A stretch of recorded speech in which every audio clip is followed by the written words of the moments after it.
En el nombre del Padre, del Hijo y del Espíritu Santo. Amén. Amigos, vamos a hacer la lección divina del Evangelio según San Juan, capítulo 10, versículos 11 al 18. Quiero hacer muchos comentarios sobre este texto, pero voy a leer primero y luego comienzo a comentar. Porque este texto, esta lección divina estoy grabando hoy lunes 19 de abril. Normalmente, ¿sí? Les cuento un secreto que va a hacerme perder muchos clientes, ¿verdad? No, cuando puedo, yo grabo las lecciones divinas con mucho tiempo de anticipación. Cuando puedo. Pero esta lección divina, por algún misterio de la providencia, que me parece que me ayuda un poco a entrever esto, no la pude grabar la semana pasada y solamente grabo hoy, en circunstancias que yo les explicaré durante la meditación. Así que no es una estrategia de marketing para que se quede hasta el final, es simplemente porque lo que voy a hacer es tratar de explicar eso y de las lecciones que yo mismo he tomado del ejemplo del buen pastor. El texto dice lo siguiente: yo soy el buen pastor, yo soy el pastor, el bueno, o el buen pastor, dicen algunos textos directamente. Yo soy el pastor, el bueno. El buen pastor pone su vida por las ovejas. El buen pastor pone su vida por las ovejas. Mas el mercenario, el que no es el pastor, de quien no son propias las ovejas, viendo venir al lobo, abandona las ovejas y huye. Y el lobo las arrebata y las dispersa. Porque es mercenario y no tiene interés en las ovejas. Yo soy el pastor bueno y conozco las mías, y las mías me conocen, así como el Padre me conoce y yo conozco al Padre, y pongo mi vida por mis ovejas. Y tengo otras ovejas que no son de este aprisco o redil. A esas también tengo que traer, ellas oirán mi voz, y habrá un solo rebaño y un solo pastor. Por esto me ama el Padre, porque yo pongo mi vida para volver a tomarla. Nadie me la puede quitar, sino que yo mismo la pongo. Tengo el poder de ponerla y tengo el poder de recobrarla. Tal es el mandamiento que recibí de mi Padre. Bien, comencemos entonces con la lección. O sea, leyendo con atención lo que dice el texto. En la lección divina, digo brevemente esto, normalmente en casi todos los ámbitos donde se practica la lección divina, se suele pasar muy rápidamente a la meditación. ¿Qué me dice a mí el texto? Lo primero es ver qué dice el texto. ¿Qué dice el texto? Y para eso, claro, cuanto más formación uno tenga o más herramientas uno tenga, ya sea internas, la formación intelectual que uno puede recibir, o materiales de ayuda como este, por ejemplo, que preparamos aquí en formacioncatólica.org, cuanto más materiales o cuanto más ayuda uno tenga, tanto mejor. Cuanto más herramientas uno tenga, tanto mejor. ¿Qué dice el texto? Claro, no es que uno tenga que centrarse completamente en los comentarios bíblicos, porque algunas veces algunos piensan que también la lección es una cuestión de comentarios. Entonces, si fuera así, yo solamente haría lección divina con los comentarios de la Biblia. O, por ejemplo, con la catena áurea. Sería muy fácil hacer lección divina con la catena áurea, que son los comentarios de los padres de la Iglesia, encadenados, organizados por Santo Tomás de Aquino. Se puede hacer una especie de lección divina de la catena áurea, ¿no? No es solamente eso, no son solamente los comentarios de los padres, no son solamente los comentarios de la Biblia, los comentarios de los profesores de Salamanca, que tienen unos comentarios bíblicos muy buenos. No se trata, todas esas cosas son importantes y no hay que descartarlas ni despreciarlas, pero no se trata solamente de eso, que va mucho más allá. ¿Qué dice el texto? Aquellos comentarios pueden ayudar ciertamente, pero no solamente eso. Aquí hay un texto que nos habla a nosotros, que está hablando y que está que nos está diciendo algo está diciendo aquí y ahora, ¿sí? Y después, aquello puedo pensar, bueno, ¿qué me dice ahora a mí? ¿Qué dice a la iglesia? ¿Qué le dice a mi ciudad, a mi país, a mi gente? Bueno, primero, ¿qué dice el texto?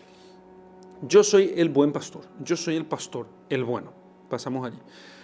Entonces, él dice que hay dos tipos de pastores. El buen pastor pone su vida por las ovejas. El mercenario, el que no es pastor, de quien no son propias las ovejas, viene viendo venir al lobo, abandona las ovejas y huye, y el lobo las arrebata y las dispersa. Entonces, nuestro Señor en primer lugar lo que hace es distinguir, decir primero que Él es el pastor bueno. ¿En qué sentido está diciendo? Está diciendo en el sentido en que nosotros utilizamos el término bueno cuando decimos, este es un buen vino, este es un buen café, este es un buen asado. Y lo decimos en el sentido de que es verdadero, verdadero. Porque a veces se nos da, somos algo filósofos sin darnos cuenta, y utilizamos un término que es de la metafísica, es un término de la disciplina metafísica de la filosofía. Porque al decir, este es un buen vino, estamos diciendo que este vino tiene todas las propiedades para que él sea o un verdadero vino o un buen vino, que es lo mismo. Este es un verdadero vino o es un buen vino, que es lo mismo, porque justamente los trascendentales del ser son verdad, bondad, unidad, belleza. Y entonces, cuando decimos que este es un verdadero vino, estamos diciendo que tiene todas las propiedades para que nosotros le demos el nombre de vino. El nombre vino. Este es un buen café. Es un buen café.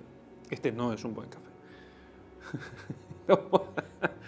Este no es un buen café. ¿Por qué digo que este no es un buen café? Y ustedes me dirán, ¿por qué está tomando un café que no es bueno? Porque no me queda de otra. Entonces me tomo un café simplemente. Tampoco está tan malo, pero no es un buen café. Porque no tiene todas las propiedades que lo hacen bueno, que lo hacen verdadero café. Le falta algunas propiedades. ¿Qué propiedades pueden ser esas? Y bueno, un sabor que sea mucho más arredondado. Y voy a entrar yo en la sofisticación de los tomadores de café, que tampoco soy tan sofisticado yo. Ese es un buen profesor. ¿Por qué no es un buen profesor? Un verdadero profesor. Y porque quizás no conozca bien su materia, porque no sabe transmitir su materia, porque no capta la atención con su sabiduría, su ciencia, sus virtudes. No vayan a pensar que el buen profesor solamente es bueno porque sabe su materia. Hay tipos que saben mucho y no saben transmitir. Y hay tipos que incluso tienen todas las técnicas, porque qué sé yo, hay 1000 cursos y capacitaciones donde capacitan y forman y no sé qué cosa con los profesores.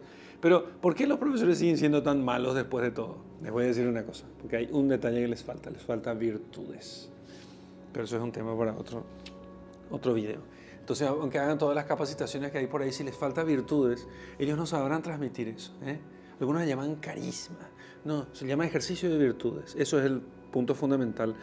Pero además de eso, también quizás algunas otras cosas, pero se engloba dentro de las virtudes. Entonces, porque uno huele cuando el profesor es bueno. Uno huele. Este tipo no está aquí viniendo a cobrar nomás. Realmente se preocupa por los suyos. Entonces, ama a sus alumnos, decimos. Entonces decimos, ese tipo es un buen profesor. Ese es un buen profesor. Entonces, el buen pastor, el verdadero pastor, es el que pone su vida por las ovejas. Fíjense, esto que dice el Señor aquí puede llegar a parecer para un pastor de ovejas algo desproporcional, porque uno va a decir, bueno, si viene una bestia salvaje, yo soy pastor de ovejas y quiere llevarse las ovejas, ¿qué le vamos a decir?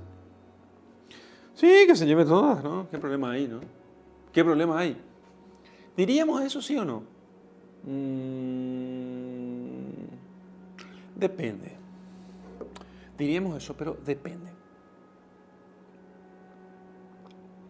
Si nuestra vida dependiera de esas ovejas, si yo fuera pastor de ovejas y mi único negocio, mi única empresa, mi única mi única renta yo quitara de esas ovejas y viniera aquí el lobo salvaje y las dispersara, dice, porque el lobo no puede comerse todas las ovejas, pero va a tomar una de las ovejas y luego dispersar el resto, que van a salir corriendo como locas, ¿no? Entonces yo quedaría sin mis ovejas. Y al quedarme sin mis ovejas, yo quedo sin el capital que tengo con el cual yo estaba trabajando para poder mantener a mi familia. Quedaría en la más absoluta miseria. Moriría de hambre probablemente. No estamos hablando de una sociedad que tiene seguridad social y seguro de desempleo y cosas por el estilo, ¿no? O sea, si pierden las ovejas, pierde todo, se acabó todo lo que hay. Entonces, ¿qué piensa el pastor? Que si él no va a pelear con el lobo que viene a tomarse un bocado y dispersar el resto de las ovejas, él está corriendo serios riesgos de quedarse no solamente en la miseria, sino de que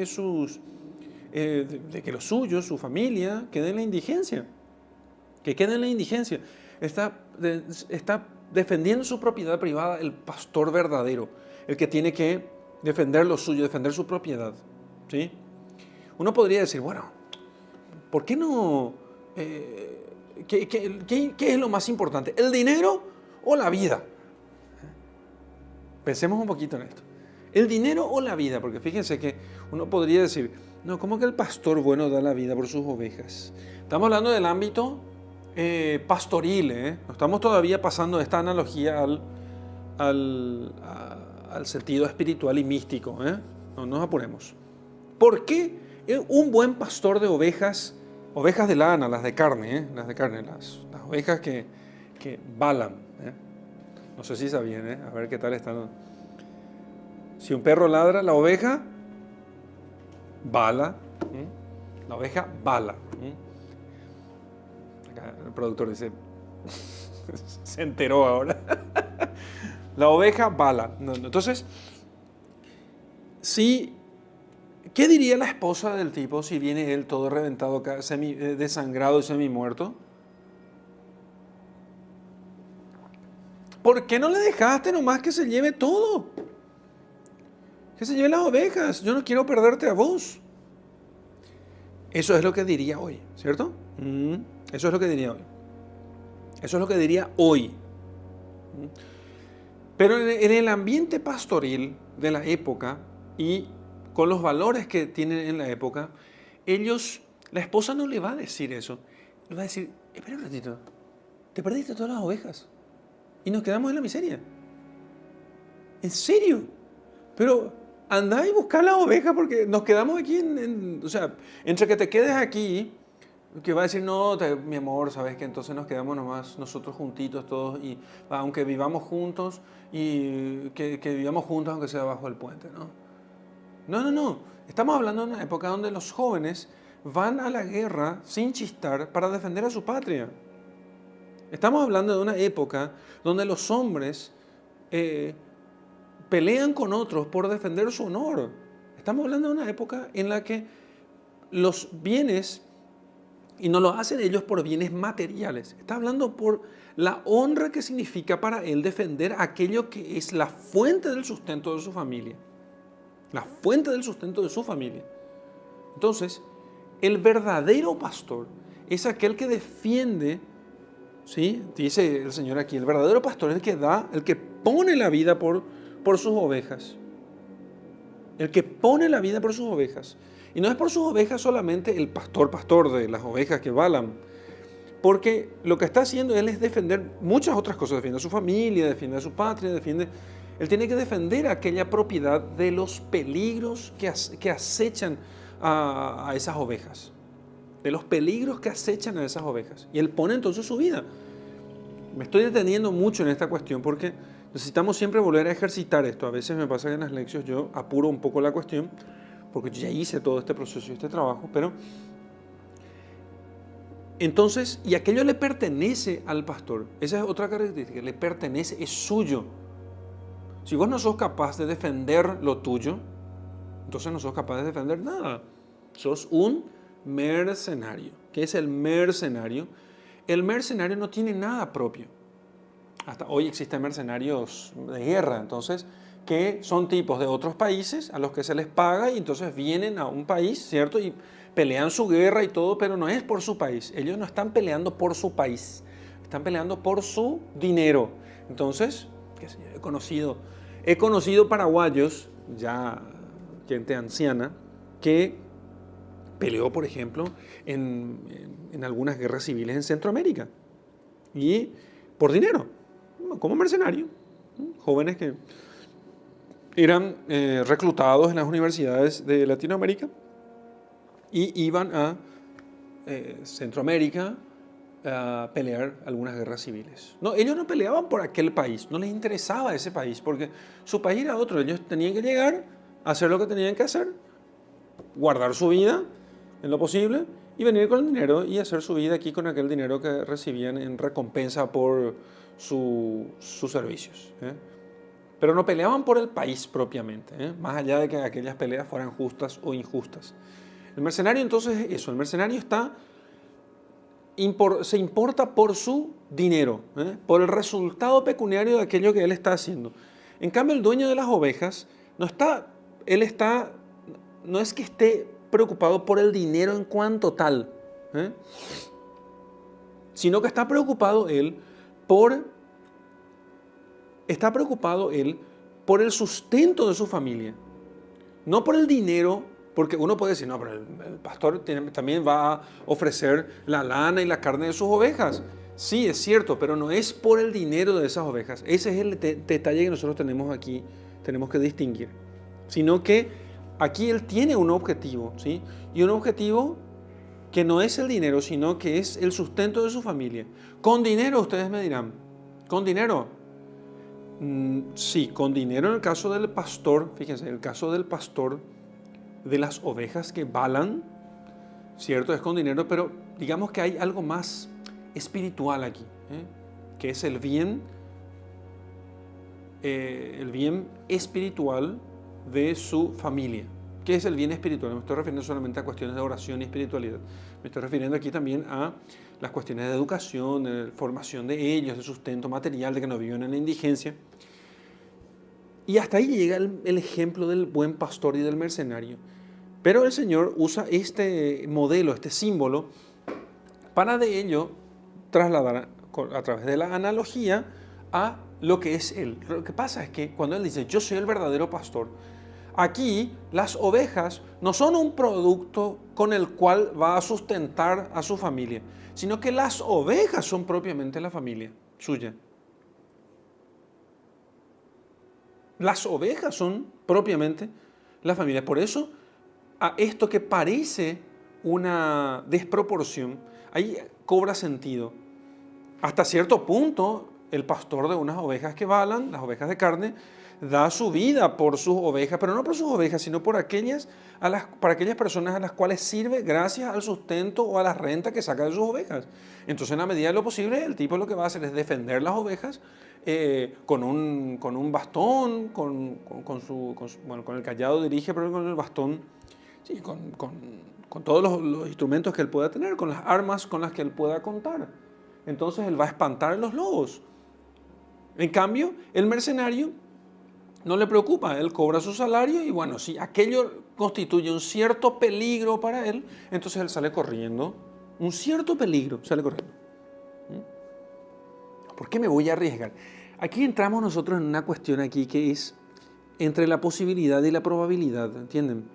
Entonces, si el mercenario, si ve que el peligro es mayor que la ganancia, el mercenario generalmente dice, no, aquí me arriesgo yo a perder la vida, ¿no? Me arriesgo a perder la vida. Mejor me voy. Un padre de familia no piensa eso. Aquí me arriesgo a perder la vida, pero yo voy a salvar a los míos. Sí, puedo perder la vida. Puede ser. Pero arriesgo mi vida, pongo en riesgo mi vida para poder salvar a los míos. Y Jesús no es que pone en riesgo su vida, pone su vida como precio, de rescate de las ovejas. Su vida pone a precio para rescatar a las ovejas. Entonces la analogía del pastor nos sirve hasta cierto punto. El tema es que aquí no es las ovejas para un fin, sino que las ovejas son el propio fin. volvamos al texto. El ladrón no viene sino, perdón, yo soy el buen pastor pone su vida por las ovejas, porque resulta que aquí las ovejas son el fin, no la familia a la cual él sirve o su esposa o los hijos, pone su vida por las ovejas. Pero el mercenario, el que no es pastor, de quien no son propias las ovejas, el mercenario, el que no es pastor, ¿sí? O sea, el que no tiene oficio de pastor, sino que solamente se le dijo, che, ¿sabes qué? Cuidame un poquito estas ovejas aquí.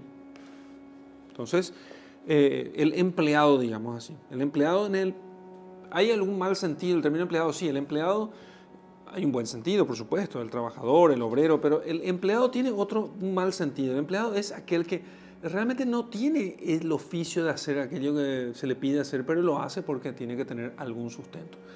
En cierto modo son como mercenarios.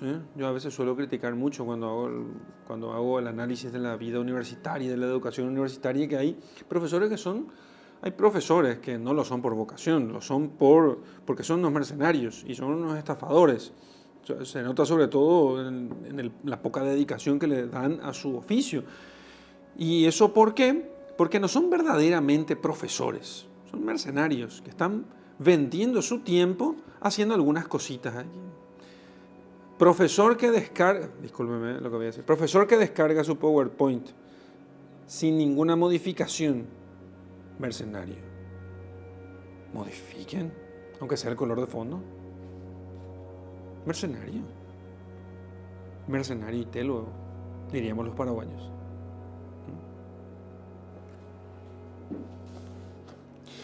Entonces, el que es mercenario, el que no es pastor, de quien no son propias las ovejas, fíjense, propiedad, no son propias, del pastor es propio, son sus ovejas. Viendo venir al lobo, abandona las ovejas y huye. Él no sabe si puede pelear con el lobo, si va a hacerlo, si no va a hacerlo. A ver, viene en manada el lobo, no viene en manada, tengo armas, tengo alguien que me ayude aquí. No, hay una posibilidad de que el lobo me hiera, me voy. Entonces, viendo venir al lobo, abandona las ovejas y huye. Y el lobo, entonces claro, porque puede que el lobo no ataque nomás también, puede que el lobo al ver al pastor allí se mantenga acechando, pero no llega a atacar, ¿no? Pero ¿qué hace el mercenario? ¿Por qué? Y entonces, por lo menos el pastor pone pecho, Vení pues, vení, vamos, vení, dale. Se está... no puedo decir esta palabra aquí. No puedo decir lo que pienso. Se está haciendo los pantalones, ¿no? Se impone el pastor, pero se hacen los pantalones. No importa. Él le dice al lobo, dale, vení, no te tengo miedo. Mentira. Se muere de miedo, pero quiere asustarlo y por lo menos va a pelear. Porque lo valiente no es el que no tiene miedo, no es el que no tiene miedo. Porque a veces no tener miedo es cosa de enfermos o de temerarios. El valiente es aquel que aún con miedo se sobrepone por el bien de los otros. Ese es el valiente. La valentía es sobreponerse al miedo por el bien de los demás. Entonces, dice el pastor, dale, y se prepara. Él no tiene muchas armas, pero no importa, él va a defender lo suyo. Ve él que hay alguna posibilidad de poder enfrentarse. Y entonces se pone a defender los suyos. Y aquí Jesucristo está diciendo que él es el buen pastor. ¿Cuánta posibilidad él tiene de vencer? Toda. Y no va a huir. No va a huir. Entonces, una vez que va el mercenario, el lobo arrebata las ovejas y las dispersa. O sea, toma las ovejas, las mata para poder alimentarse de ellas y al resto las dispersa, porque aunque sea una pequeña manada de lobos, no puede devorar todas las ovejas que a veces hay en gran cantidad, en una gran manada. Porque es mercenario y no tiene interés en las ovejas, no quiere el bien de las ovejas, porque acuérdense que aquí nuestro Señor va moviéndose entre una cosa y otra, va moviéndose entre las ovejas, el pastor de las ovejas de carne y el pastor de las ovejas hombres, porque los hombres también son ovejas. Aquí en este ejemplo, él usa el ejemplo pastoril para poder analógicamente trasladar a nosotros y decir, yo soy el pastor de ustedes son las ovejas, ustedes me siguen, yo las guío y yo doy la vida por ustedes. el símbolo es bastante completo, ¿sí? Es bastante completo. Es muy completito, diríamos a los paraguayos. Cuando un paraguayo dice, es completito, significa que no es completo, pero casi completo, ¿eh? Casi. La única diferencia, diríamos, es que las ovejas están, el pastor trasquila las ovejas, le quita la lana, mata algunas para comer su carne, etc. Y vende las ovejas para poder servir a su familia, ¿no? Pero quitando eso, todo el resto, nuestro Señor utiliza aquella imagen para explicarnos quién es Él respecto de nosotros. El mercenario entonces abandona las ovejas y huye. Yo soy el pastor bueno y conozco mis ovejas, las mías me conocen, y así como el Padre me conoce, yo conozco al Padre y pongo mi vida por mis ovejas. Yo soy el buen pastor. Entonces, aquí el Señor, Él dice, así como ustedes ven en la vida pastoril, que el pastor defiende a las ovejas del lobo, figura del demonio, y las ovejas siguen al pastor, y las ovejas van en un redil como todas juntas y en un cuerpo bastante compacto. Entonces, yo soy el buen pastor. Y entonces, conozco las mías y las mías me conocen. Parece ser que hay algo, no soy especialista yo en pastoreo de ovejas, y hoy no es tan fácil conocer la técnica tradicional del pastoreo de ovejas. Hoy hay granjas de ovejas y que si no hay un pastor que lleva a las ovejas a pastar a las montañas, ¿no? Las pone en un brete y se acabó, ¿no? Entonces, no tengo la técnica tradicional, pero parece ser que el pastor usa algún medio, ya sea voz o algún instrumento, para hacerse escuchar por las ovejas, y las ovejas conocen su voz, saben quién es su pastor, y no siguen a otros pastores, sino que siguen ellas a su pastor propio. Algo como pasa con los perros, con animales como el perro, que justamente, ahora hay un perro ladrando aquí en el fondo de este video, justamente, entonces, como pasa con los perros que conocen la voz de su dueño. Las ovejas también conocen la voz de su pastor, y el pastor conoce a sus ovejas. Aquí de nuevo tenemos un desdoblamiento con la imagen pastoril. ¿Qué diferencia hay entre una oveja y otra? Los pastores ven simplemente el montón de todas las ovejas. Las conocen en el sentido de que tiene trato con ellas. Algunos me dijeron alguna vez que algunos conocen, les ponían nombre a cada una de las ovejas. Yo no sé si realmente fuese así. Y no me parece que se trata justamente de eso, de un conocimiento especial de las ovejas por separado. Tampoco hace falta esta cuestión que sea así en la realidad, en el pastoreo de las ovejas de carne. Sin embargo, el Señor sí nos conoce a nosotros, como iglesia, pero también personalmente. Pero el sentido de esto es otro, y a otra cosa apunta, y vamos a ver enseguida. Yo soy el pastor bueno, conozco las mías me conocen. Y fíjense, así como el Padre me conoce y yo conozco al Padre. Ese es el criterio que tenemos que ver aquí. ¿A qué conocimiento el Señor se está refiriendo? ¿Cuál es el conocimiento que tiene el Padre? El Padre me conoce y yo conozco al Padre. Porque fíjense que el texto dice, yo soy el pastor bueno y conozco las mías y las mías me conocen. Así como el Padre me conoce y yo conozco al Padre. Bueno, el conocimiento que tiene el Hijo del Padre, nadie conoce al Padre sino el Hijo, dice el Señor, y nadie conoce al Hijo sino el Padre, y aquel a quien el Padre se lo dé a conocer. Entonces, y dice, yo conozco a mis ovejas y las mías me conocen a mí. Parece que en el texto está hablando de una relación muy íntima, ¿sí? Y entonces comienza él a despegarse del símbolo, de la figura, de la imagen pastoril, y comienza ya a tratar acerca de las cuestiones propiamente que le interesan. Entonces dice que las ovejas no le conocen a él y él las conoce a las ovejas, así como el Padre le conoce a él y él conoce al Padre. Pero en otro momento él dice que nadie conoce al Padre sino el Hijo y viceversa. Entonces, ¿qué significa esto? Está hablando aquí no del conocimiento que tiene el Verbo eterno del Padre, porque eso no, ese conocimiento es de orden divino y no puede ser alcanzado por las ovejas. Se refiere a otro tipo de conocimiento, más bien como una relación, la relación que tiene el Padre con el Hijo. Así se relacionan las ovejas con el pastor. Y el que me ve a mí, dice, el que me ve a mí, ve al Padre. Nuestra relación, la relación entre el Padre y el Hijo, es tan íntima, tan profunda, digamos así, tan profunda, que el que conoce al Hijo, conoce al Padre. Y el conocimiento que existe entre el pastor y las ovejas es tal que el que conoce a las ovejas, conoce al pastor. El que conoce a las ovejas, conoce también al pastor. De tal modo que uno puede decir, bueno, aquí están las ovejas de fulanito de tal. Aquí están las ovejas de mengano de tal, ¿sí? Están bien cuidadas, están bien alimentadas, están bien crecidas. Se nota que son las ovejas del pastor fulano, del pastor mengano. Entonces, conozco a las mías y las mías me conocen.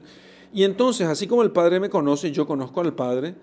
Hay una relación íntima entre el pastor y las ovejas, así como hay una relación íntima entre el Padre y el Hijo. Y una relación tan íntima que llega a identificar uno con el otro.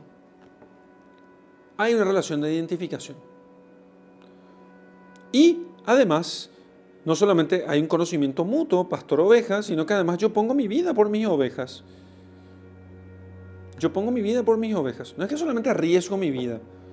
No es que solamente yo las defiendo. No es que solamente defiendo mi patrimonio, mi propiedad privada. No se trata solamente de eso. No, yo pongo mi vida por mis ovejas. Es mucho más que una simple defensa de la propiedad privada. Pongo mi vida por mis ovejas. O sea que para poder rescatarla, yo utilizaré mi vida como moneda de cambio. Además, tengo otras ovejas que no son de este aprisco. A estas también tengo que traer a este aprisco. Ellas oirán mi voz y habrá un solo rebaño y un solo pastor. ¿Y a quién se refería el Señor? Y bueno, a aquellas ovejas que estaban en otros pueblos, que ya eran suyas, porque el Padre ya se las había dado a Él. Esas ovejas que no son de este aprisco, pero ellas oirán mi voz. A esas también tengo que traer. Ellas oirán mi voz a través de los apóstoles. Los apóstoles serán la voz de Cristo, porque ellos también participarán de esa realidad pastoral de Cristo. A esas también tengo que traer. Por eso va a enviar a sus apóstoles, para que ellos puedan hacer escuchar la voz del pastor en ellos mismos, que son hechos pastores del pueblo. Oirán la voz y entonces habrá un solo rebaño y un solo pastor. Un solo rebaño, un solo pastor.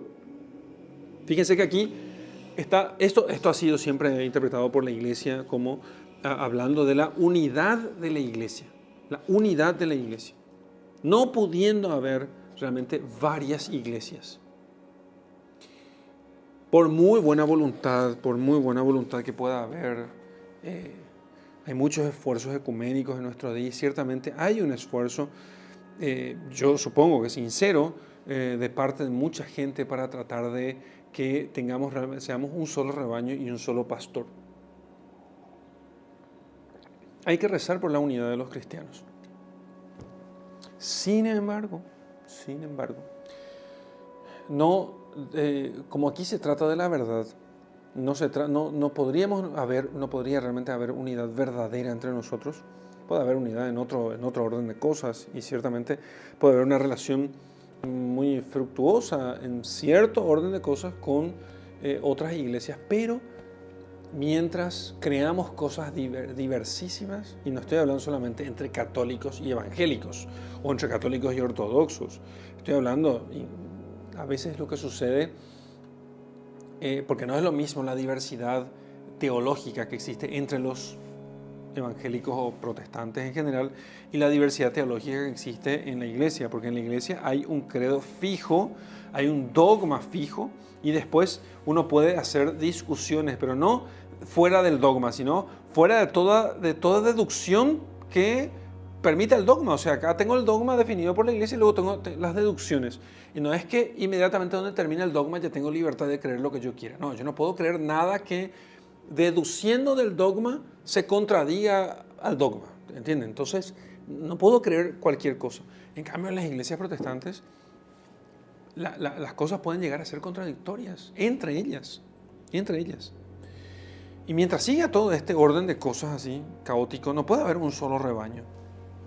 Porque unos dicen que Cristo dice una cosa y otros dicen que Cristo dice otra cosa. ¿Quién puede tener autoridad para hacerlo? Solamente una autoridad jerárquica que tiene la autoridad magisterial, o sea, la autoridad de enseñar en nombre de Jesucristo podría hacerlo. En la iglesia eso está ordenado y siempre estuvo ordenado porque siempre se entendió que Jesucristo dio eso a los apóstoles. Sin eso no puede haber un solo rebaño y un solo pastor. Cierro el excursus sobre el tema del ecumenismo. Entonces habrá un solo rebaño y un solo pastor. Oirán su voz, o sea, escucharán la verdad. Habrá un solo rebaño y habrá un solo pastor. Entonces, fíjense que cuando dice el Señor, oirán mi voz y habrá un solo rebaño y un solo pastor, ¿cómo se puede explicar a partir de esto qué pasa? ¿No escucharon su voz todas las iglesias que profesan cosas tan diversas unas de otras? Puede ser que no. De hecho, es que no.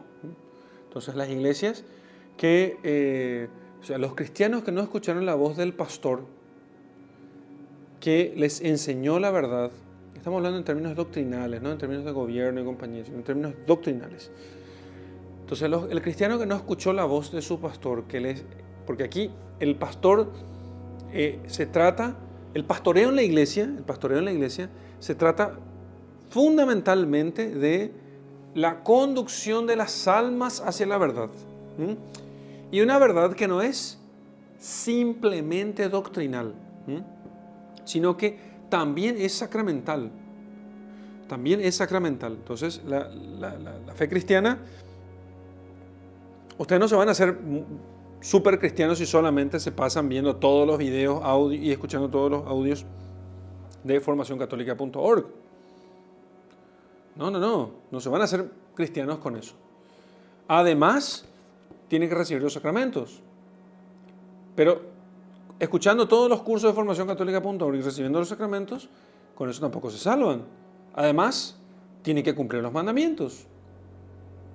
Pero para hacer todo eso y para que no sea de cualquier forma y para que no haya riesgo de error, entonces, además, tiene que estar unidos a la iglesia. Y para estar unidos a la iglesia significa que estén obedientes. Hay una figura que unifica todo, que es la figura del sumo pontífice. Entonces, tienen que estar obedientes al Papa. Y si están obedientes al Papa, significa que están obedientes a su propio obispo. Entonces, y si es así, eso garantiza que están profesando la misma fe, interpretando los mandamientos del mismo modo, interpretando el credo del mismo modo y recibiendo los sacramentos en unión, en una sucesión ininterrumpida del sacerdocio que llega hasta Jesucristo. Entonces, eso es escuchar la voz del pastor. Eso es escuchar la voz del pastor. Y el que escucha su voz, entonces está en el único rebaño. Ellas oirán mi voz y habrá un solo rebaño. Hay otros rebaños. Tengo otras ovejas que no son de este aprisco, dice el Señor. Algunos piensan que se refiere a las iglesias evangélicas, que son las ovejas suyas que no son de este aprisco. Y yo diría que no solamente, en realidad se refiere a todo hombre de buena voluntad que busca la verdad. Y que puede estar en las iglesias evangélicas, puede estar entre los paganos, puede estar entre los infieles, puede estar entre los herejes, puede estar entre los cismáticos, puede estar entre todos. Pero, aún así, no existe salvación fuera de la iglesia. Extra ecclesiam, nulla salus. No existe salvación fuera de la iglesia, porque hay un solo rebaño y hay un solo pastor. Y eso es lo que significa justamente. Y estas ovejas deben seguir a ese único pastor. A eso se refiere fuera de la iglesia, del aprisco del Señor. no hay salvación. Y por esto me ama el Padre. Seguimos con el texto. Por esto me ama el Padre, porque yo pongo mi vida para volver a tomarla. Qué cosa extraña, ¿no? Entonces, en el comentario de la Biblia de Monseñor Straubinger, dice que el texto ha sido diversamente traducido. El padre Juillon vierte, más la volveré a tomar. Sí, yo doy mi vida, más la volveré a tomar.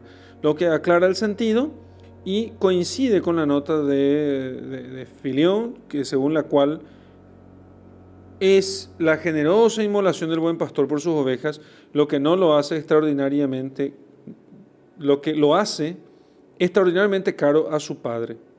Entonces no se puede pedir una prueba más asombrosa de amor y misericordia del Padre hacia nosotros. Entonces, cuando dice, por eso me ama el Padre, porque yo pongo mi vida, más la volveré a tomar, ¿sí?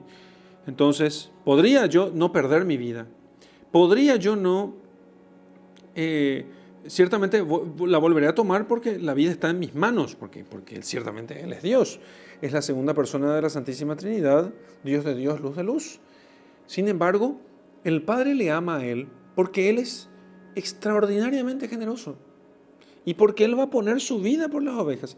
Y con esto Él nos declara que Él quiso poner su vida por nuestra salvación. Algunos creen muchas veces que el Padre fue el que empujó al Hijo. Tenemos que entender que entre el Padre, el Hijo y el Espíritu Santo no hay una voluntad diversa, no es que ellos se ponen a discutir entre ellos. No es que el Padre haya empujado al Hijo, o sea, andate, yo le amo mucho a los hombres y quiero que vos te entregues. El Hijo le dijo así, no, papá, ¿verdad?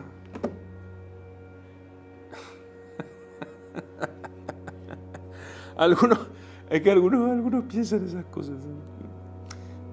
Se antropomorfiza de tal modo a Dios que uno termina no comprendiendo. Son los problemas de nuestra poca fe, ¿no? No, papá, pero bueno, me voy a ir entonces, ya que vos les querés a ellos, total, voy a morir y después voy a resucitar otra vez. ¿Se dan cuenta? No, mi Padre me ama porque yo doy mi vida por las ovejas. La voy a retomar, les anuncio a sus apóstoles, voy a resucitar, pero yo voy a dar mi vida por ellas. Por eso me ama el Padre. Por eso me ama. Uno podría pensar, entonces significa que el Padre no amaba antes al Hijo, y para que el Padre pudiera amar al Hijo, para que el Hijo se sienta amado, entonces por eso da su vida por las ovejas. No, sino que desde toda la eternidad el Hijo quiso dar la vida por las ovejas, y entonces por eso le ama al Padre. Pero fíjense, el tema es que el Padre ama al Hijo por su extraordinaria generosidad, porque Él da la vida por sus ovejas. ¿Acaso el Padre no ama también del mismo modo? Claro que sí. El Padre también ama del mismo modo. El Padre nos ha creado sin haberlo necesitado. Nos ha dado todo. Todo lo que existe, todo, absolutamente todo lo que existe y que ha sido creado para nosotros y la creación entera para Dios.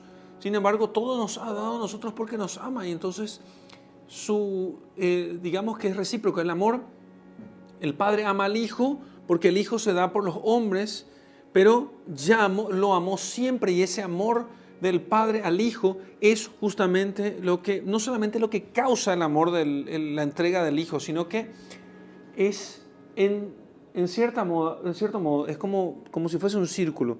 El Padre ama al Hijo y el Hijo se entrega por los hombres porque ama al Padre, y el Padre ama al Hijo, y entonces esto entra dentro de ese círculo de ese ciclo de eternidad, ¿sí? No hay cambio en Dios, no hay cambio en Dios. Yo pongo mi vida, dice, para volver a tomarla, ¿sí? Más la volveré a tomar. Nadie me la puede quitar. Yo mismo la pongo. Fíjense cómo la cosa se hace mucho más dramática. Nadie me puede quitar esta vida. Ustedes piensan que estos hombres pueden matarme. Ustedes piensan que ellos pueden asesinarme. Que alguien puede hacer que... Pero si ellos no pueden levantarse de mañana sin mi permisión. Es bueno que pensemos en eso, ¿eh? Ellos no pueden hacer nada sin mi permisión. No pueden hacer nada sin que yo les sostenga en el ser. Entonces, nadie me la puede quitar, sino que yo mismo la pongo. Cuando nosotros vemos a Cristo colgado en la cruz, nos vamos a decir, pobrecito Jesús. ¿Sí? Y si bien todo aquello lo hizo por nuestros pecados, Él lo entregó por nosotros libremente. Nada ha sido dejado nada ha sido por acaso, nada ha sido imprevisto, absolutamente nada. Él entregó su vida. Y lo tenía claro. Tenía claro de lo que sucedería y cómo sería hasta en los más mínimos detalles, incluso aquellos detalles que los hombres simplemente no conocían. Nadie me la puede quitar, sino que yo mismo la pongo. Tengo el poder de ponerla y tengo el poder de recobrarla. Tal es el mandamiento que recibí de mi Padre. Tal es el mandamiento que recibí de mi Padre. Es decir, que la obediencia que en este caso prestó Jesús a la voluntad salvífica del Padre, nada quita el carácter libérrimo de la obligación de Cristo. O sea, Él obedece al Padre, pero obedece libremente porque ama al Padre, porque quiere hacer siempre todo lo que el Padre dice. Entonces, obedece libremente, es la obediencia de los santos, ¿no? Cuya propia voluntad, la de Cristo, la voluntad de Cristo, coincidió absolutamente con el designio misericordioso del Padre. Repito, no es que el Padre le dice, yo amo mucho a los hombres, quiero salvarlos. No, mi hijo, por favor. Bueno, papá, no es eso, sino que el Hijo quiere. Por eso podemos decir realmente que Cristo también nos ama. Por eso dice San Pablo, Cristo me amó y se entregó a sí mismo por mí. Cristo me amó y se entregó a sí mismo por mí. Entonces, para cerrar con moño esta lección, esta primera parte de nuestra lección divina, veamos que Cristo es muy superior a cualquier pastor de ovejas de carne, muy superior, porque Él viene el lobo dispuesto a devorar a las ovejas y entonces, y no es un lobito, no es un pequeño lobo, es un lobo feroz, es un lobo feroz. Y entonces Él pelea con el lobo. Y el lobo devora al pastor. El lobo devora al pastor. Para que el lobo no devore a las ovejas. El lobo entonces se sacia con la muerte del pastor. Pero resulta que el lobo cayó en la trampa. Porque el pastor era más grande de lo que parecía. Y al resucitar el pastor, terminó reventando la muerte y terminó siendo destruido. No es que por eso dice, ¿dónde está muerte tu victoria? ¿Dónde está muerte tu hijo? ¿Dónde está? Porque ahora ya la muerte no es nada.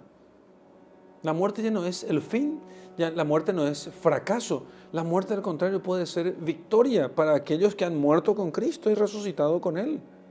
La muerte es victoria. Vino el lobo y entonces devoró al pastor. Resulta que ahora el pastor resucitó, destrozó al lobo y ya no hay lobo. Ya no hay lobo. El lobo quedó vencido gracias a que el pastor recobró su vida. Él entregó su vida por las ovejas, porque quiso, porque las amaba, porque quería que ellas viviesen. Ahora las ovejas viven para siempre. Ese es el símbolo del buen pastor, ¿sí? Y me centro en este tema porque es lo que Jesucristo dice aquí en el texto. Es cierto que hoy probablemente con este texto van a aparecer muchísimas imágenes del pastor que pone a la oveja sobre el hombro, ¿eh? Probablemente esa es la imagen que va a aparecer más. Pero este texto no habla del buen pastor que deja a las 99 y va a buscar a la oveja perdida. Esa sí sería una imagen propiamente del buen pastor que carga la oveja en sus hombros. Aquí estamos hablando del pastor que da la vida por sus ovejas. Esta desproporción que solamente es comprensible a partir de la muerte de Cristo, la muerte redentora de Cristo en la cruz. ¿Qué podemos meditar los pobres mortales acerca del evangelio del buen pastor? Porque parece por un lado que se refiere a Jesucristo como buen pastor y también se refiere a los pastores de la iglesia, a los sacerdotes, el papa, los obispos. ¿A qué se refiere este texto? Muy bien, ciertamente podemos meditar mucho. En primer lugar, entender lo que Jesucristo hizo con nosotros. Lo que Jesucristo hizo con nosotros. Él ha sido y sigue siendo nuestro buen pastor. Él ha dado su vida por nosotros y sigue ofreciéndonos su vida. No es que Él ha dado su vida solamente una vez y después nunca más. No. Jesucristo ha dado su vida por nosotros y sigue dándola. Nos sigue ofreciendo del manantial de su amor y de su gracia a través de los sacramentos, a través de la iglesia. Nos sigue dando, nos sigue alimentando de su cuerpo, imagínense. Entonces, Cristo sigue ofreciéndonos su vida. Entonces, en cierto modo podemos decir nosotros que el Padre sigue amando a Jesucristo porque Cristo sigue amándonos a nosotros. ¿Algún día Cristo podría dejar de amarnos? No podría, jamás. Porque en Dios no hay mudanza y lo que Dios hace de una vez lo hace para siempre. Y nos ama a sus ovejas y va rescatando a sus ovejas de entre todos los pueblos, las va llamando de diversísimas formas, de diversos modos, va llamando a las ovejas para que ellas hagan parte de su redil. Y entonces habrá, como dice el Señor, un solo rebaño y un solo pastor. Ese único pastor es Él, ¿sí? Y este único rebaño estará reunido, ¿sí? Todos juntos,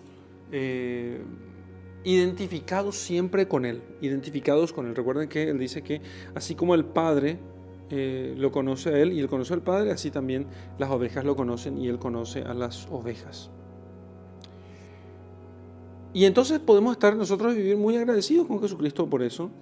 Sí, podemos ver esto, ver que Jesucristo es nuestro buen pastor, que Jesucristo es aquel que nos cuida, el que nos conduce. Si Jesucristo es el que da la vida por nosotros y sigue dando la vida por nosotros, lo que nosotros podemos hacer es pensar en cómo nosotros hemos de escuchar, qué hemos de hacer nosotros para estar más atentos a su voz y para obedecerlo más prontamente. ¿Dónde nosotros escuchamos la voz de Jesucristo? ¿Dónde escuchamos su voz? Esa es una muy buena cuestión. Nosotros escuchamos su voz en las Sagradas Escrituras, escuchamos su voz en la doctrina de la iglesia, escuchamos su voz en la predicación de nuestros pastores.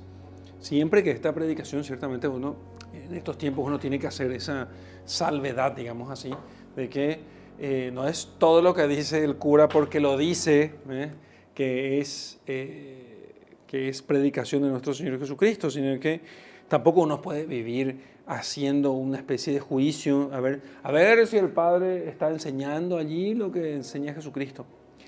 No hace falta que estemos nosotros abocados a eso. Lo que nosotros tenemos que hacer es estar abocados a conocer más a Jesucristo. Y hay diversísimas fuentes. El que solamente escucha el sermón del cura probablemente va a querer solamente hacer juicios de lo que diga el cura. Pero para que no pase eso, lean las Escrituras, lean los escritos de los santos, conozcan a los santos de nuestra iglesia, no solamente sus vidas, sino también sus enseñanzas, y en eso les llevará toda la vida. Entonces podrán ustedes distinguir entre lo que es verdadero y lo que es falso. Y no es que los sacerdotes no podemos equivocarnos, incluso los que son más fieles, y no porque quieran equivocarse, sino porque su debilidad puede hacer que a veces se equivoquen. Entonces, las ovejas tienen que estar tan identificadas con el buen pastor supremo, supremo pastor que es Jesucristo, tan identificadas con Él que puedan distinguir estas cosas. tanto los errores voluntarios como los involuntarios, los errores que devienen de la debilidad del sacerdote, del pastor carnal que tenemos aquí, el representante de Jesucristo, los errores que vengan de su debilidad como los errores que puedan venir de su maldad o de su mala formación. Entonces, nosotros, ¿qué tienen que hacer las ovejas? Identificarse con el pastor supremo, identificarse con Jesucristo. Oración, meditación, conocimiento e imitación de los santos, lección divina, lectura meditada de las Sagradas Escrituras, liturgia, sacramentos, la misa, ¿no? Todo eso, todo lo que ya sabemos, nos ayuda a identificarnos más con el pastor. Cuando un sacerdote se equivoca, no es Jesucristo el que está llamando a través de sus labios. Cuando un sacerdote yerra, cuando un sacerdote dice una herejía, ahí no es Jesucristo. Puedo simplemente hacer oídos sordos y ya está, se acabó. Porque no es Jesucristo el que me llama. Yo solamente tengo que obedecer a Jesucristo. No es tan fácil saber cuándo pasa una cosa y otra. Por eso es necesario que nosotros caminemos en la santidad y por eso es necesario que nosotros nos unamos a Jesucristo, que seamos uno con Él, que estemos unidos íntimamente a Él, para que podamos nosotros saber cuándo es el Señor el que nos llama y cuándo no es Él, cuándo no es su voz. Entonces, por eso es necesario que nosotros estemos unidos a Él. No es que sea difícil o imposible. No, para nada. Está al alcance de nosotros. Está al alcance incluso de aquel que no tiene la posibilidad de ir a misa todos los días o que tiene la iglesia lejos de su casa. Bueno, cada uno toma los medios que tenga a su alcance. La oración está a tu alcance de cualquiera, hasta de un preso en el fondo de la cárcel. Todos tienen medios, los medios suficientes para poder unirse a Dios. Basta que lo quieran. Basta que lo quieran. Por otra parte, claro, nosotros no puedo dejar pasar esta meditación de lo que debe ser un sacerdote. El sacerdote que se identifica más íntimamente con Jesucristo como buen pastor y que les dije yo al principio que iba a hacer esta meditación. No pude grabar la meditación con antelación como se debía y resulta que ahora me toca hacerlo. Entonces les cuento esto. Mi madre estuvo enferma y entonces tuvo que someterse después de algunos días de incertidumbre sin que tengamos muy claro qué es lo que le sucedía. Entonces finalmente se le diagnosticó y una inflamación del apéndice. Mi madre hoy tiene 65 años y entonces se requería una cirugía, una intervención quirúrgica de urgencia. Bueno, fuimos buscando una cama en el servicio público, conseguimos una cama de terapia intensiva para el postoperatorio, el médico que iba a hacer la cirugía y entonces, bueno, fuimos para el hospital, un hospital público, lleno de gente. Saben, esos hospitales públicos así de referencia en un lugar, aquello está lleno de gente, llega todo tipo de personas y todo tipo de situaciones y las cosas más diversas. Entonces había gente que estaba enferma de cosas diversísimas, con diversísimas necesidades. Un hospital público que tiene un montón de... Aquí en Paraguay, un hospital público puede ser bastante caótico, ¿no? Bastante caótico. Entonces, ¿qué sucedió allí? Menos mal que tenía a mi padre, a mi hermano, a uno de mis dos hermanos, y a unas señoras que trabajan con mi padre en un negocio que tiene y que le ayudan siempre con las cuestiones de mi madre, que ya hace unos años ha perdido la vista. Aunque mi madre es una mujer muy fuerte, sin embargo, ha perdido la vista y bueno, requería de alguna ayuda. Y ustedes preguntarán, bueno, ¿estuviste con tu madre todo el tiempo? No estuve con mi madre todo el tiempo, porque apenas llegado al hospital, entonces comenzaban a pedirme, y fui quizás previendo eso. Lo que no sabía yo es que iba a ser tan edificado por todo lo que veía, y tenía a mí equipito para dar la unción de enfermos y atender a los que me pidieran por si acaso, siempre llevo algo así, pero ese día fue notable. Y entonces comenzaban la gente a acercarse: Padre, ¿puede rezar por mi hermano enfermo? Padre, ¿puede darle el sacramento a mi esposa? Padre, a mi hija. Padre, aquí mi hija pide que rece por ella. Padre, esto. Y entré con mi madre a urgencias, estaba mi padre a mi lado, y entonces estaba tomándole la mano a mi madre para que pueda estar tranquila, y entonces una señora me toca la espalda y me dice: Padre, ¿no puede rezar un poco por mi hija que está aquí, que pide si usted puede rezar por ella? Por supuesto. Entonces le decía a mi mamá: permiso mamá, ya vengo, y rezaba por ella. Y entonces después me piden en la puerta de la UTI que lleve algunos remedios y algunas cosas que mi madre utilizaría durante el tiempo de estadía en la UTI después de la operación. Y entonces, al llegar allí, una mujer me dice: Padre, tengo a alguien ahí enfermo, y entonces ¿puede por favor visitar a mi pariente que está allí?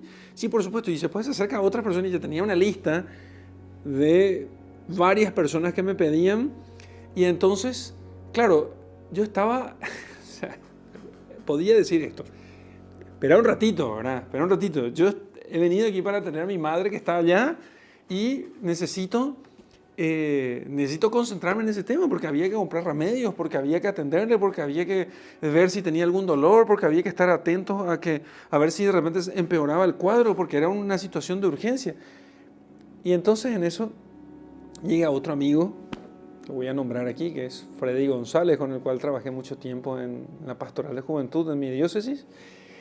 Y entonces, en realidad yo estaba muy contento. Incluso en un momento estaba yo y encontré a un muchacho que estaba esposado con la policía, y entonces cuando me ve salta y dice: Padre, me quiero confesar. Bueno, ok, entonces saqué la estola, me puse la estola al cuello y se puso de rodillas y se confesó el hombre que estaba acompañado de la policía. Y le dije yo a Freddy: para esto, me dice el sacerdote. No, corrección.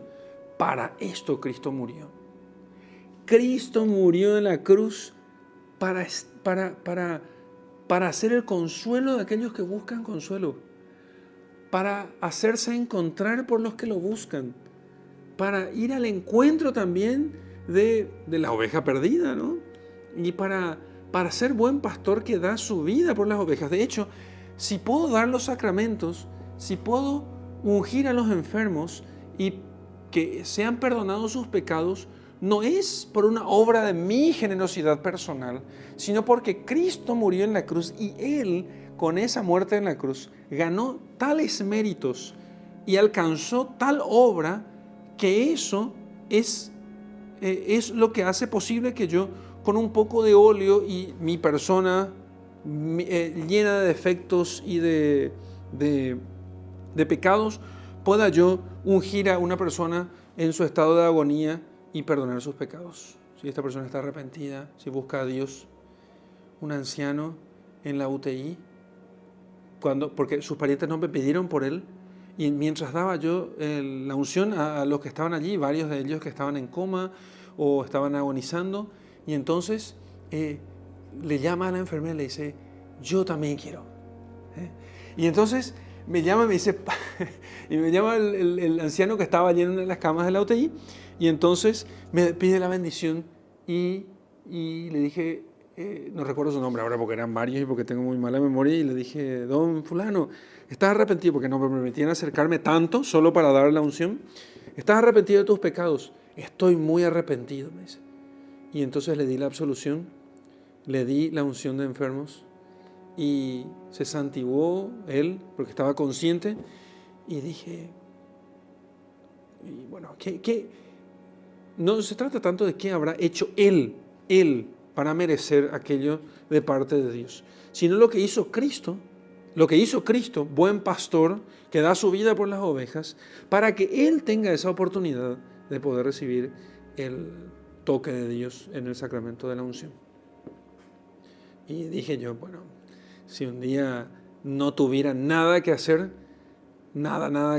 y ya no tuviera un montón de cosas responsabilidades impuestas desde arriba que me exigen a veces estar en otras cosas, realmente Lo que cualquier sacerdote tendría que hacer, y creo que cualquier sacerdote tendría que hacer de vez en cuando, es ir a sentarse en la puerta de urgencias de un hospital. Y entonces escuchar la voz de Cristo que le dice, por él, para esto yo he dado mi vida. Para esto he dado mi vida.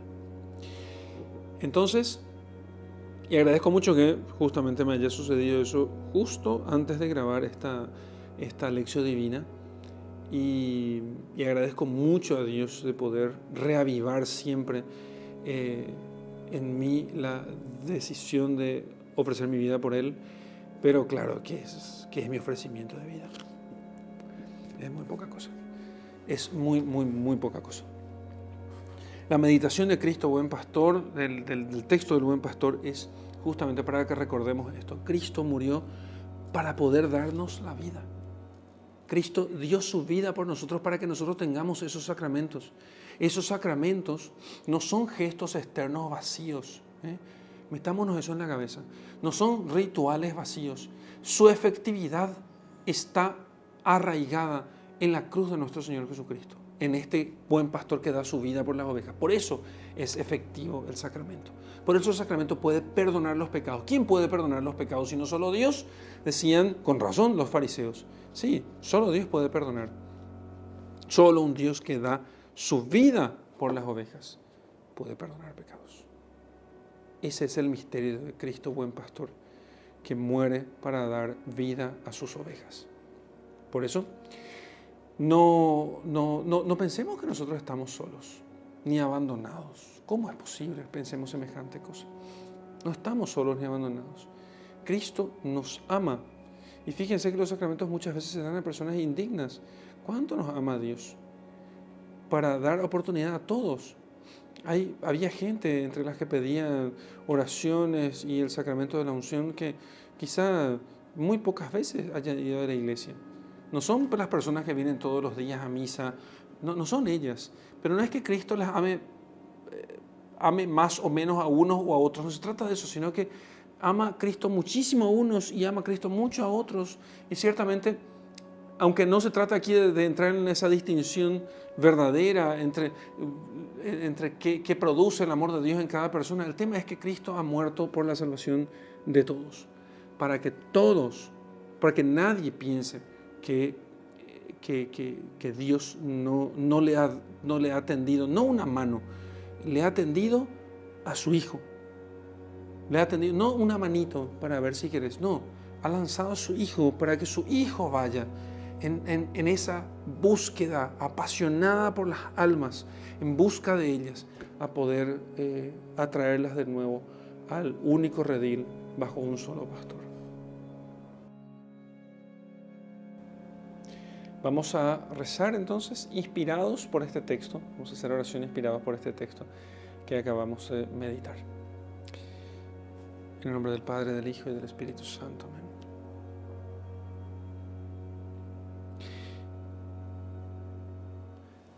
Sin mérito nuestro, sino por tu amor, quisiste traernos a tu redil.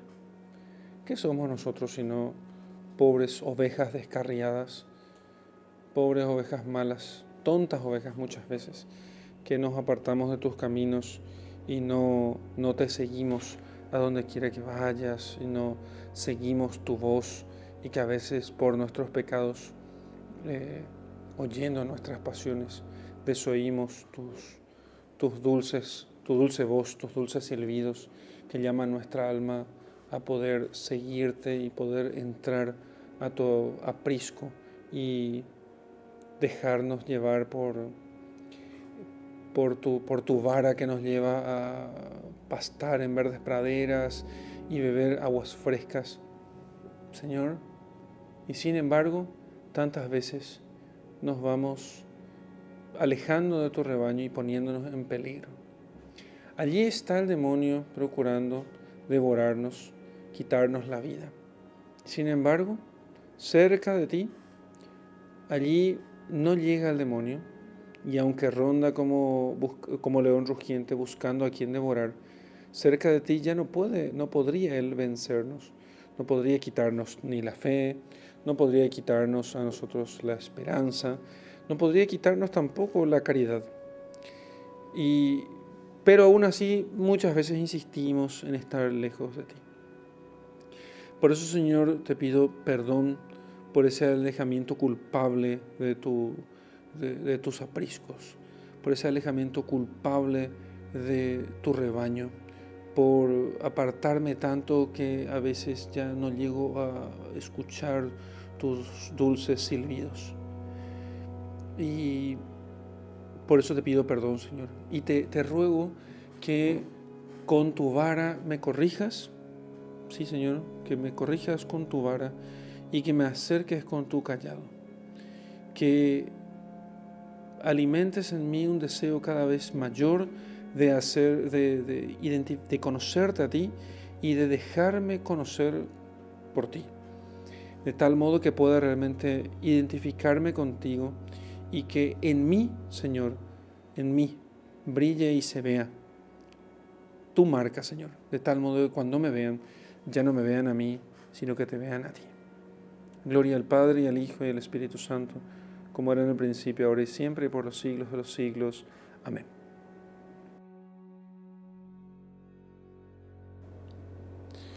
Bien, en la contemplación de este texto vamos a contemplar a Cristo que entrega su vida por nosotros. No se trata tanto aquí ya vimos lo del buen pastor.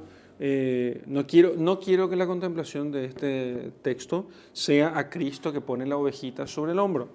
No, porque no es el tema del texto, que es más bien el de las 99 que él deja para ir a buscar a la oveja perdida. Ese es el texto del Cristo que lleva la cruz sobre los hombros.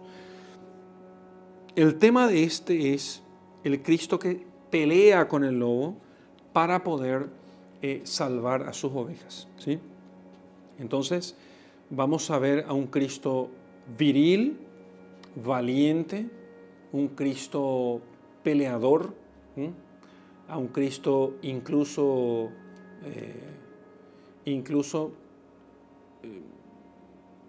lleno de coraje, ¿sí? Pero no olviden que el lobo venció entre muchas comillas, ¿no? O por lo menos el lobo pensó que venció al pastor. ¿Qué hizo el pastor? Viendo que el lobo era tan feroz, y eso va a servir para la contemplación, entonces el pastor, sabiendo que él entregaba su vida y que podía recuperar, ¿qué hizo el pastor? Entregó su vida. Entonces se dejó devorar por el lobo. Pero como él solamente en cuanto hombre podía ser vencido por el lobo, pero él en cuanto a Dios era mucho más grande que el lobo. Una vez que el lobo lo devoró, entonces el lobo pensó, estoy satisfecho. Y no solamente estoy satisfecho de haber devorado a este tonto pastor, sino que además ahora las ovejas están sin protección y me quedaré yo con todas estas ovejas para deleitarme con deliciosos banquetes durante toda la próxima temporada. ¿Qué pasó? Resucita el pastor y revienta al lobo.